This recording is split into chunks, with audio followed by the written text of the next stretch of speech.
అది టీడీపీ కంచుకోట. అలాంటి చోట పాగా వేయాలనుకుంటుంది బీజేపీ. క్షత్రియ నేత కోసం వ్యూహాత్మకంగా ఆ సీటుపై కన్నేసింది. మరి టీడీపీతో పొత్తు తేలకపోయినా ముందే ఆ సీటుపై ఖర్చీఫేస్తోంది కమలం పార్టీ.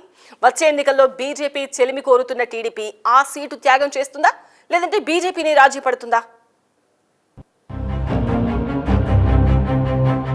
టీడీపీ జనసేన దోస్తి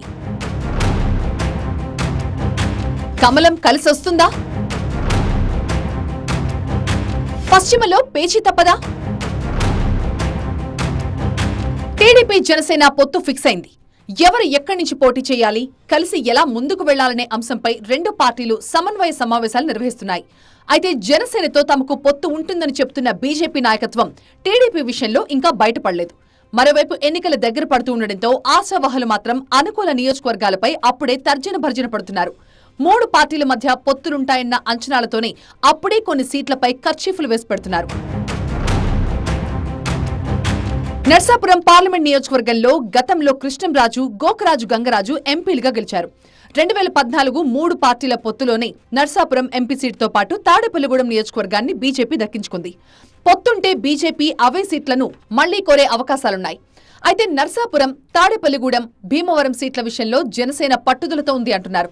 మరోవైపు పాలకొల్లులో నిమ్మల రామానాయుడు బలంగా ఉండటం, ఆచంటలో బీసీ సామాజిక వర్గం నుంచి మాజీ మంత్రి పితాని సత్యనారాయణ కీలకం కావడంతో ఆ రెండు సీట్లను టీడీపీ వదులుకునే పరిస్థితి లేదు. దీంతో పొత్తు అనివార్యమైతే టీడీపీ సిట్టింగ్ స్థానమైన ఉండి నియోజకవర్గాన్ని కేటాయించాలని బీజేపీ నేతలు కోరుతున్నట్లుగా చర్చ జరుగుతోంది. ఉమ్మడి పశ్చిమ గోదావరి జిల్లాకు బీజేపీ అధ్యక్షుడిగా పనిచేసిన భూపత్ రాజు శ్రీనివాస్ వర్మ ఉండి టికెట్ కోరుతున్నట్లుగా ప్రచారం జరుగుతోంది. క్షత్రియ సామాజిక వర్గం బలంగా ఉన్న ఉండిలో విజయావకాశాలు ఎక్కువగా ఉంటాయని లెక్కలేసుకుంటోంది బీజేపీ. పొత్తులో బీజేపీ ఉండి సీటు ఆశిస్తుందనే సంకేతాలతో టీడీపీ నేతలు కంగారు పడుతున్నారు. ఎందుకంటే ఉండి నియోజకవర్గం మొదటి నుంచి టీడీపీకి కంచుకోట. ఇక్కడి నుంచి 2 సార్లు ఎమ్మెల్యేగా గెలిచారు వేటుకూరి వెంకట శివరామరాజు. 2019లో పార్టీ ఆదేశాలతో ఆయన అనూహ్యంగా ఎంపీ అభ్యర్థిగా పోటీ చేసి ఓడిపోయారు. ఆయన బంధువు మంతెన రామరాజు ఉండి ఎమ్మెల్యేగా గెలిచారు. ఉండి నియోజకవర్గం చేజారిన తర్వాత ఓటమి పాలవడంతో పాటు తనకు తగిన గుర్తింపు దక్కడం లేదని భావిస్తున్న శివరామరాజు ఈసారి తనకే టికెట్ ఇవ్వాలని కోరుకుంటున్నారు. అటు సిట్టింగ్ ఎమ్మెల్యేగా ఉన్న రామరాజు టికెట్ తనకేనన్న నమ్మకంతో ఉన్నారు.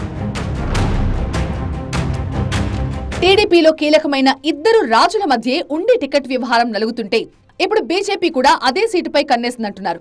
శివరామరాజు, రామరాజు పంచాయతీని ఎలా తేల్చాలా అని టీడీపీ అధిష్టానం ఆలోచిస్తుంటే పొత్తు కన్ఫర్మ్ కాకముందే బీజేపీ ఎంట్రీ ఇవ్వడం చర్చనీయాంశమైంది. పొత్తులు కోరుకుంటే త్యాగాలు తప్పనిసరి అంటున్న నేతలు నిజంగానే ఆచరణలో అంతటి ఉదారత చూపిస్తారా, లేదంటే ఫ్రెండ్లీ కాంటెస్ట్ అంటూ ఒకరికొకరు గోతులు తవ్వుకుంటారునని పార్టీలో చర్చ నడుస్తోంది. మొత్తం మీద ఉండి బరిలో ఏ పార్టీ నుంచి ఎవరుంటారో తెలియాలంటే ఇంకొంతకాలం ఆగాల్సిందే.